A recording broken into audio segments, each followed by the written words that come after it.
الحمد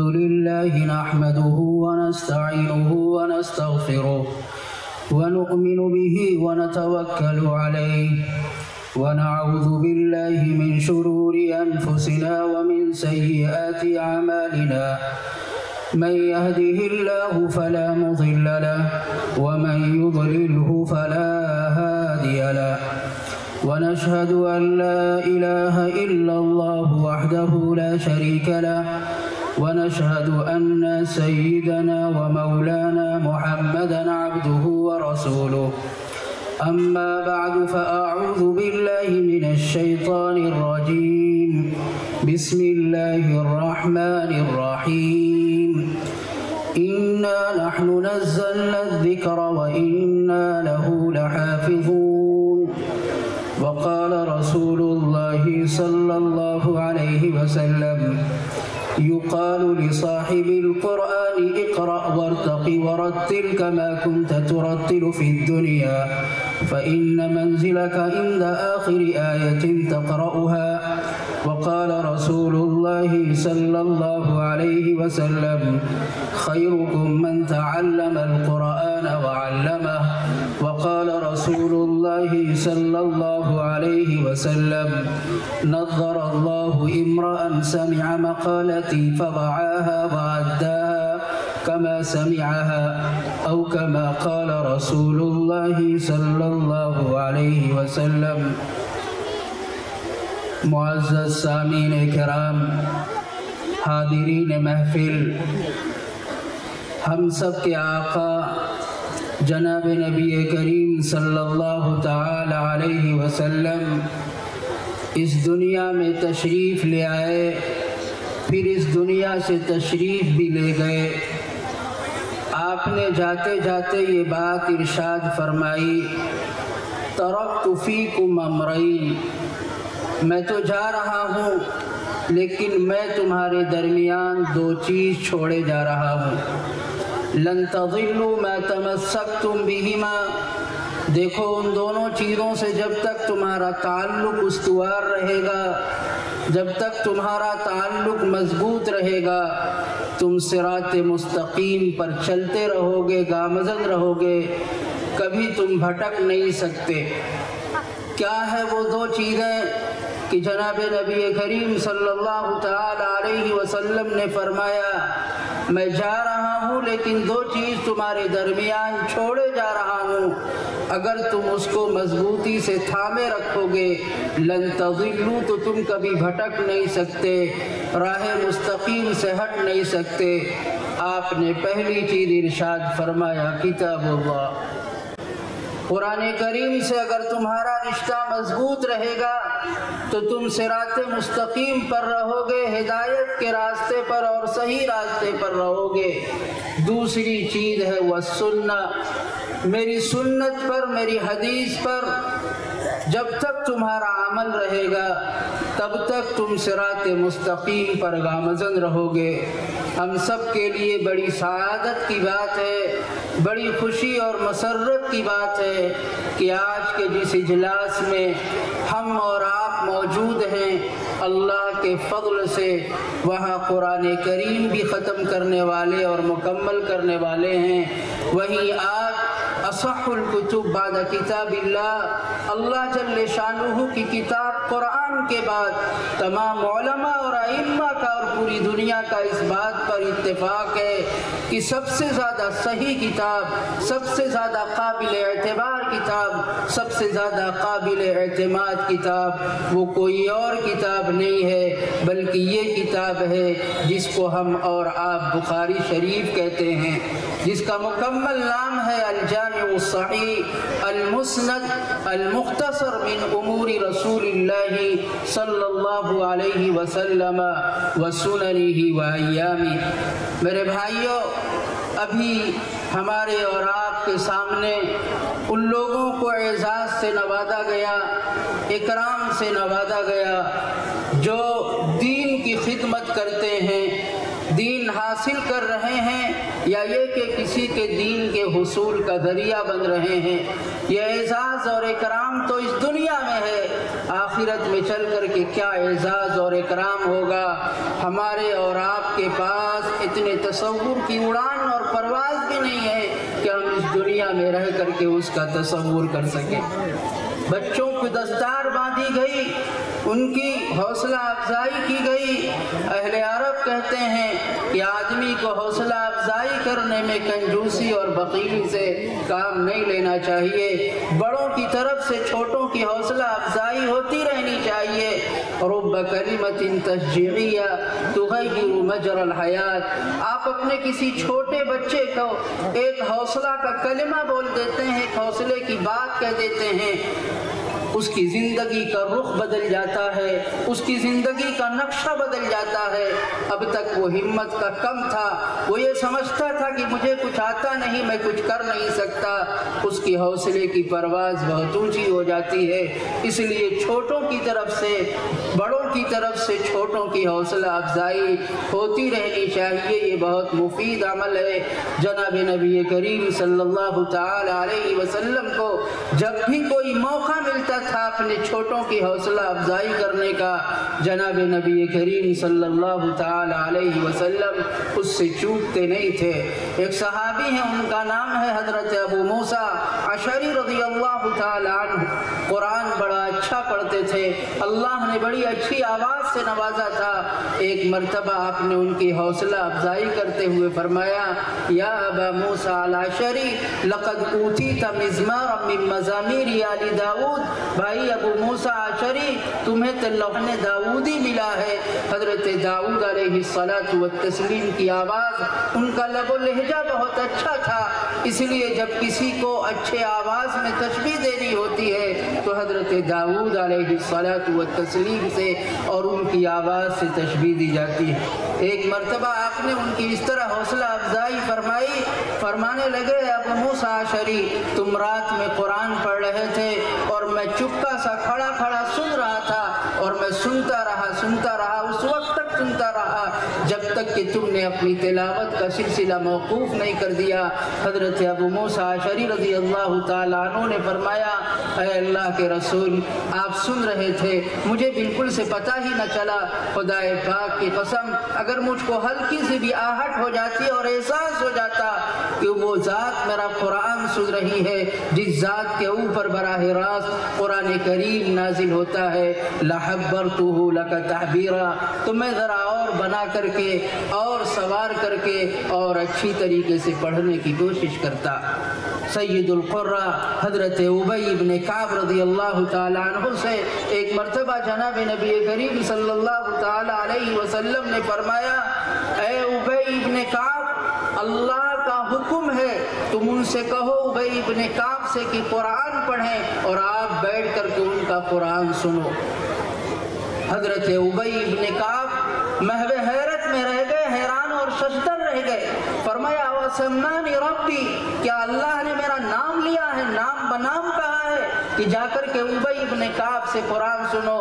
فرمایا ہاں، اللہ کے رسول صلی اللہ علیہ وسلم نے فرمایا جی ہاں، نام بنام کہا ہے۔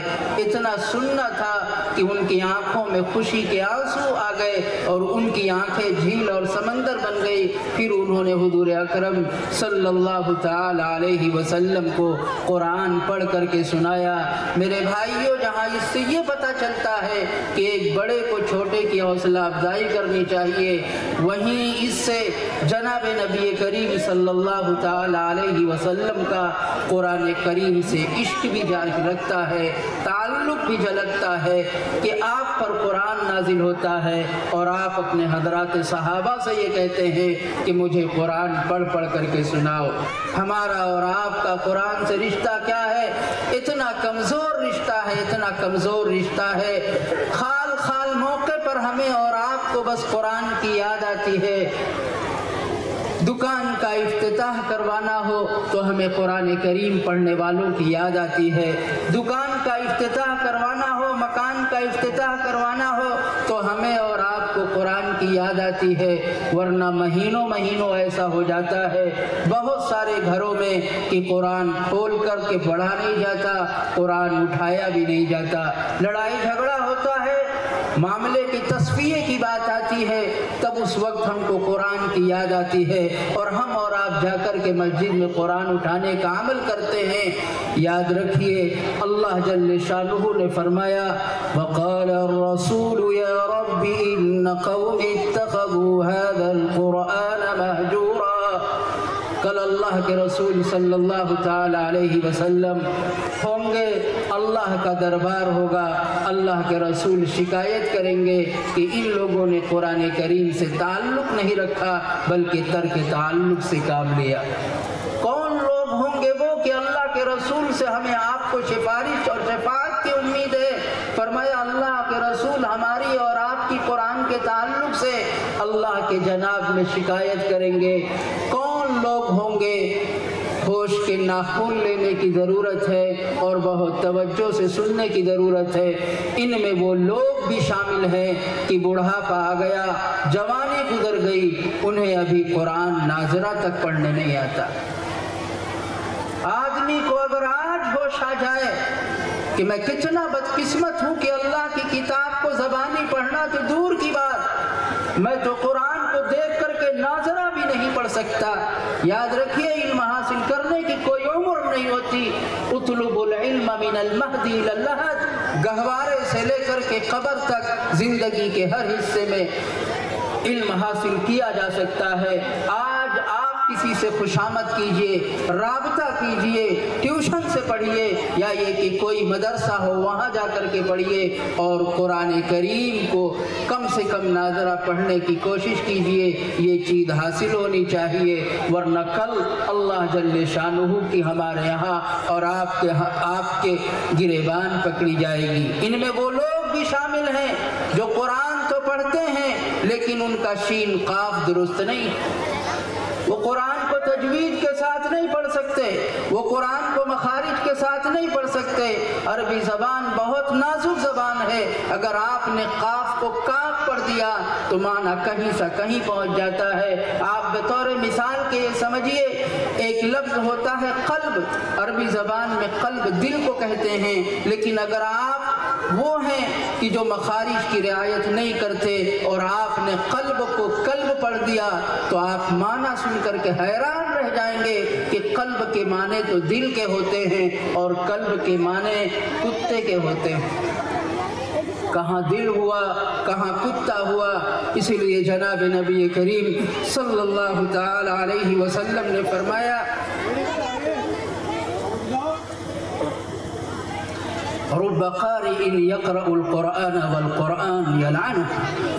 بہت سارے لوگ ایسے ہیں جو قرآن کریم کی تلاوت کرتے ہیں، خواب و خیال میں یہ رہتا ہے کہ ہمیں ثواب مل رہا ہوگا، ہمارے نامہ اعمال میں ثواب کا اضافہ ہو رہا ہوگا۔ صورتحال یہ ہوتی ہے کہ قرآن ان کے اوپر لعنت بھیجتا ہے۔ اس لیے ہمیں اور آپ کو اگر ہمارے اندر یہ کمی ہے تو اس کمی کو دور کرنے کی کوشش کرنی چاہیے۔ اس میں وہ لوگ بھی شامل ہیں جو قرآن کے پڑھے ہوئے ہیں، اچھی طریقے سے قرآن پڑھ سکتے ہیں، لیکن مہینوں انہیں قرآن اٹھانے کی توفیق نہیں ہوتی، قرآن کھولنے کی توفیق نہیں ہوتی۔ قرآن تو وہ کتاب ہے کہ ہمارے دن کی ابتدا بھی ہونی چاہیے قرآن کریم سے اور ہمارے رات کی ابتدا بھی ہونی چاہیے قرآن کریم سے۔ قرآن وہ کتاب ہے جو اللہ کی کتاب ہے۔ ہم اور آپ قرآن کی اخبار میں ایک کالم لکھ دیتے ہیں یا یہ کہ ہم کسی کتاب میں کوئی مقالہ اور مضمون لکھ دیتے ہیں اور کوئی اس کو پڑھتا ہے یا دیکھتا ہے تو ہم کو کتنی خوشی ہوتی ہے کہ میری لکھی ہوئی تحریر پڑھی جاتی ہے۔ آپ یاد کیجئے اور تصور کیجئے زمین پر جب بندہ قرآن پڑھتا ہوگا، اللہ جل شانہ کی اس پر نظر پڑتی ہوگی تو اللہ جل شانہ کو اس کے اوپر کتنا اللہ جل شانہ کو رشک آتا ہوگا، خداوند قدوس کو کتنا خوشی ہوتی ہوگی۔ بعض احباب یہ سمجھتے ہیں کہ الفاظ کے طوطے کی طرح رٹ لینا، معنی اور میننگ معلوم نہ ہونا یہ وقت کا ضیاع ہے، یہ وقت کی بربادی ہے۔ یہ وہ لوگ ہیں جو اللہ جل شانہ کی کتاب کو اپنی دنیاوی کتابوں پر قیاس کرتے ہیں۔ یاد رکھیے ہماری اور آپ کی کتاب میں الفاظ مطلوب نہیں ہوتے، معنی مطلوب ہوتے ہیں، اس لیے اس الفاظ کو یاد نہیں کیا جاتا، لیکن قرآن ایک ایسی کتاب ہے کہ اس کا الفاظ بھی مطلوب ہے اور اس کا معانی بھی مطلوب ہے۔ اللہ کے رسول صلی اللہ تعالی علیہ وسلم کو اس دنیا میں بھیجا گیا اور آپ کو 4 ذمہ داری سونپی گئی، اس میں سے ایک ذمہ داری تھی یتلو علیہم الکتاب، کہ آپ ان کے سامنے کتاب کی تلاوت کریں گے۔ آپ بتائیے تلاوت کس کی جاتی ہے؟ معانی کی تلاوت کی جاتی ہے یا یہ کہ الفاظ کی تلاوت کی جاتی ہے؟ ایک مرتبہ حضور اکرم صلی اللہ علیہ وسلم نے فرمایا من قرأ الف لام میم فلہ بہ حسنہ، جو شخص قرآن کا ایک حرف پڑھے گا اس کو نیکی ملے گی، والحسنۃ بعشرۃ امثالها، اور ایک کا بدلہ ہم اسے 10 دیں گے۔ اور آپ کو یہ جان کر کے حیرت ہوگی کہ اللہ کے رسول نے جس حرف کو بطور مثال کے پیش کیا تھا، ساری دنیا سارے علماء اس بات پر اتفاق ہے کہ اس کا معنی اور مفہوم اللہ جل شانہ کے علاوہ کوئی نہیں جانتا۔ آپ نے مثال میں کہا تھا الف لام میم، پڑھے لکھے لوگ یہ جانتے ہیں کہ یہ شمار ہوتا ہے حروف مقطعات میں سے، اور حروف مقطعات کا معنی اللہ جل شانہ کے علاوہ کوئی نہیں جانتا۔ آپ نے فرمایا تھا جو شخص الف لام میم پڑھے گا وہ یہ نہ سمجھے کہ میں نے ایک حرف پڑھا، بل الف حرف، لام حرف، میم حرف، الف بھی ایک حرف ہے، لام بھی ایک حرف ہے، میم بھی ایک حرف ہے، لہذا اس کو 10 نیکی نہیں بلکہ اس کو 30 نیکی ملے گی۔ یہ بات یاد رکھنی چاہیے۔ بعض جگہ الفاظ بھی مطلوب ہوتے ہیں۔ اذان اگر اردو میں دی جائے ہمارے ہندوستان میں تو زیادہ سمجھ میں آئے گی یا عربی زبان میں دینے سے زیادہ سمجھ میں آئے گی؟ ظاہر ہے کہ ہماری زبان اردو ہے تو اردو میں اگر اذان دی جائے تو زیادہ ہمیں سمجھ میں آئے گی۔ پھر بھی اس کے باوجود پوری دنیا میں جہاں بھی مسلمان بسے ہیں، چاہے وہ عربی جانتے ہو یا عربی نہ جانتے ہو، اذان عربی زبان ہی میں دی جائے گی۔ معلوم ہوا کہ بعض جگہ معانی نہیں، الفاظ بھی مطلوب ہوتے ہیں۔ جمعہ کے دن، عید کے دن خطبہ دیا جاتا ہے، وہ عربی زبان میں دیا جاتا ہے۔ بسا اوقات ایسا ہوتا ہے بیٹھنے والوں میں سے کوئی بھی ایک عربی نہیں جانتا، بلکہ اس سے بھی بڑھ کر کے یہ بات کہی جا سکتی ہے کہ کبھی خطیب خطبہ دیتا ہے اور اس کو بھی عربی نہیں معلوم ہوتی، لیکن اس کے باوجود بھی جو خطبہ دیا جاتا ہے، خطبہ جو مشروع ہے شریعت میں، وہ عربی زبان ہی میں دیا جائے گا، عربی زبان کے علاوہ کسی دوسری زبان میں نہیں دیا جائے گا۔ میرے بھائیو، یہ اللہ کی کتاب ہے۔ لوگوں نے حضور اکرم صلی اللہ علیہ وسلم پر الزام دھرا تھا کہ یہ اپنی طرف سے گڑھ لیتے ہیں، ان کو فلاں سکھا دیتا ہے، پھر آ کر کے وہ لوگوں کو بتا دیتے ہیں۔ اللہ جل شانہ نے فرمایا تھا چیلنج ہے، اس جیسا ایک قرآن لکھ کر کے لاؤ۔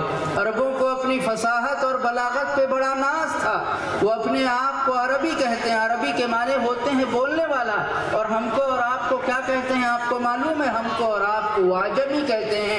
اعجمی کے عربی میں معنی ہوتے ہیں گونگے کے، گویا ہم بولنا جانتے تم بولنا ہی نہیں جانتے۔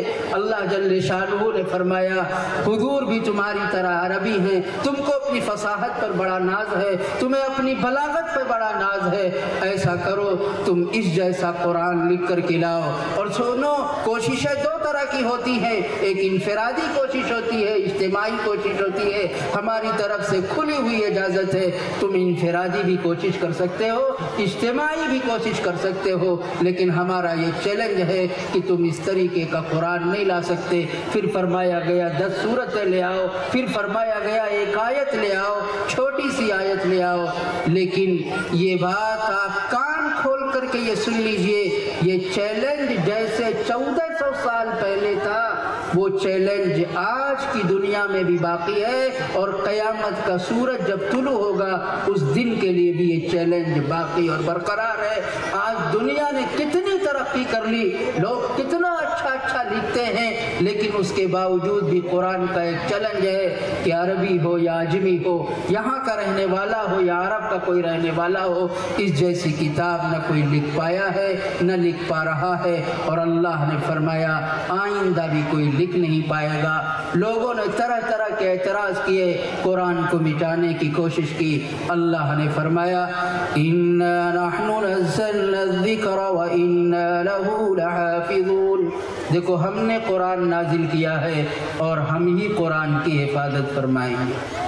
اس سے پہلے توریت آئی، اس سے پہلے انجیل آئی، اس سے پہلے زبور نازل ہوئی، اللہ نے ان کی حفاظت کا وعدہ نہیں لیا تھا، اس لیے اس میں تحریف ہوئی، تبدیلی ہوئی، ان کے ماننے والوں نے اپنے منشے کے مطابق اس میں ادھر ادھر کیا، لیکن قرآن ایک ایسی کتاب ہے کہ اللہ نے حفاظت کا وعدہ کیا ہے، اور اللہ جل شانہ جس چیز کی حفاظت کا وعدہ کر لے، کوئی کہے یہ اتنی آیت نکال دی جائے، اس میں شدت کی تعلیم دی گئی ہے، اس میں مسلمانوں کی غیرت کا تو امتحان ہو سکتا ہے، لیکن مسلمان اس تعلق سے مامون اور محفوظ ہے کہ اس قرآن میں آیت تو دور کی بات، شین کا شوشہ قاف کا شوشہ بھی ادھر ادھر نہیں ہو سکتا۔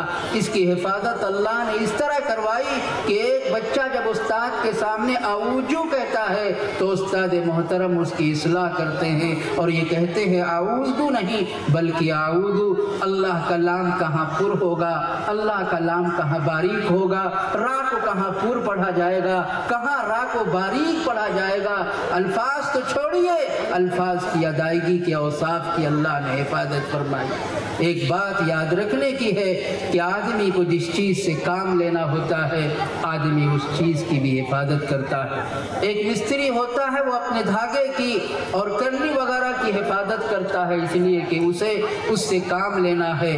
اللہ جل شانہ کو ان علماء سے، اللہ جل شانہ کو ان مفتیان کرام سے، اللہ جل شانہ کو ان مساجد سے، اللہ جل شانہ کو ان مدارس سے، اللہ جل شانہ کو ان خانقاہوں سے، اللہ جل شانہ کو ان دینی دعوت و تبلیغ کے مراکز سے، ان حفاظ سے اپنے قرآن کی حفاظت کا وعدہ پورا کروانا ہے، اور آدمی کو جس چیز سے کام لینا ہوتا ہے اس کی حفاظت کرتا ہے۔ اس لیے ہم بھی اللہ کی حفاظت میں ہیں، یہ مساجد اور مدارس بھی اللہ کی حفاظت میں ہیں، یہ حفاظ بھی قرآن کے حفاظ بھی اللہ جل شانہ کی حفاظت میں ہیں۔ ہم یہ سمجھتے ہیں کہ اللہ نے صرف قرآن کی حفاظت کا وعدہ کیا ہے، قرآن کریم کی حفاظت کے ضمن میں ان سب چیزوں کی بھی حفاظت کا وعدہ ہے۔ میں ان حفاظ سے بس ایک بات کہتا ہوں میرے بھائیوں کہ حافظ بننا کوئی ضروری نہیں ہے، ایک فضیلت کی چیز ہے آدمی حافظ بن جائے، لیکن اللہ نے جب یہ امانت دے دی ہے تو اب حافظ بنے رہنا ضروری ہے۔ اس تعلق سے گارجین اور سرپرستوں کی بھی ذمہ داری ہوتی ہے کہ وہ تو بچہ ہے، نادان ہے، کم عمر ہے، اس کو تو کھیلنے سے زیادہ دلچسپی ہے۔ آپ کی ذمہ داری بنتی ہے کہ اگر وہ بالغ ہو گیا ہے تو آپ اس کے محراب کا اور تراویح سنانے کا انتظام کریں۔ وہ تلاوت کرتا ہے یا یہ کہ تلاوت نہیں کرتا، آپ کی اس پر بہت گہری اور باریک سے نظر ہونی چاہیے۔ اللہ کے رسول صلی اللہ علیہ وسلم نے فرمایا کہ یہ قرآن ایسا ہے جیسے کوئی شرکت جانور ہو اور اسے کھوٹے میں باندھ دیا جائے، اگر اس کو موقع ملتا ہے تو وہ کھوٹا ووٹا اکھاڑ کر کے بھاگ جاتا ہے، اسی طرح آدمی جب قرآن کے تعلق سے تھوڑی سی بھی غفلت برتتا ہے، تلاوت کا معمول نہیں بناتا، اہتمام نہیں کرتا، تو یہ قرآن اس کے سینے سے نکل جاتا ہے۔ اس لیے اس چیز کی حفاظت کرنی ضروری ہے میرے بھائیو۔ اسی طرح قرآن کی دین کی جو بھی تعلیم ہو اس کو نہایت خلوص کے لیے اللہ جل شانہ کے لیے آدمی کو یاد کرنا چاہیے۔ ایک حدیث ہے، حضرات صحابہ جب اس کو پڑھتے تھے سنتے تھے تو اکثر بے ہوش ہو جایا کرتے تھے۔ کیا ہے وہ حدیث کہ اللہ کے رسول صلی اللہ علیہ وسلم کے صحابہ پڑھتے تھے، حضرت ابو ہریرہ وغیرہ، تو بے ہوش ہو جایا کرتے تھے۔ فرمایا وہ حدیث یہ ہے کہ جیسے ہر چیز کا افتتاح اور ادگھاٹن ہوتا ہے، جہنم کا بھی افتتاح اور ادگھاٹن ہوگا، اور کس سے ہوگا آپ کو پتا ہے؟ اس میں سے ایک قاری صاحب ہوں گے جو قرآن بہت اچھا پڑھتے ہوں گے، دوسرا کون ہوگا؟ مجاہد ہوگا، اللہ کے راستے میں جان جس نے دی ہوگی۔ تیسرا کون ہوگا؟ جو اللہ کے راستے میں خرچ کرتا ہوگا، اس سے جہنم کا افتتاح ہوگا۔ ہم یہ سمجھتے ہیں جہنم بری چیز ہے تو برے ہی لوگوں سے اس کا افتتاح ہوگا۔ فرمایا نہیں، قاری قرآن سے ہوگا۔ فرمایا لایا جائے گا ایک قاری صاحب کو، قرآن پڑھنے والوں کو، اور پوچھا جائے گا میں نے تم پر یہ انعام کیا تھا۔ فرمایا آدمی کی میموری اتنی تیز ہو جائے گی کہ ہر چیز اسے یاد آ جائے گی۔ پھر اللہ جل شانہ فرمائیں گے یہ بتا تو نے اس نعمت کے صلے میں کیا کیا؟ میں نے تجھے صحت دی تھی، میں نے تجھے اچھا دماغ دیا تھا، تو قبول صورت تھا، کیا کیا؟ فرمایا اللہ کے رسول قرآن پڑھا، پڑھایا، سیکھا، سکھایا۔ فرمایا نہیں، تو نے یہ سب اس لیے کہا تاکہ دنیا یہ کہے کہ یہ تو قاری صاحب ہے، کتنا اچھا قرآن پڑھتے ہیں۔ تو یہی چاہتا تھا نا کہ دنیا یہ جانے کہ آپ قاری صاحب ہیں، بہت اچھا قرآن پڑھتے ہیں، پڑھاتے ہیں، سیکھتے سکھاتے ہیں۔ فقط قیل، تمہاری نیت کے اعتبار سے تمہیں صلہ مل گیا۔ فرشتوں سے کہا جائے گا اس کو گھسیٹو، اور گھسیٹتے ہوئے جہنم میں لے جا کر کے ڈال دو۔ مجاہد کو بلایا جائے گا، اس سے پوچھا جائے گا، اور اس کو نعمتیں یاد دلائی جائیں گی، اور اس کو بھی اپنی ساری کی ساری نعمتیں یاد آ جائیں گی۔ اللہ فرمائیں گے اس کے بدلے میں کیا کیا؟ فرمایا اے اللہ میں نے تو اس کے لیے یہ کیا کہ تیرے راستے میں اپنی جان دے دی۔ فرمایا نہیں، تو نے یہ سب اس لیے کیا لیقال انک جری۔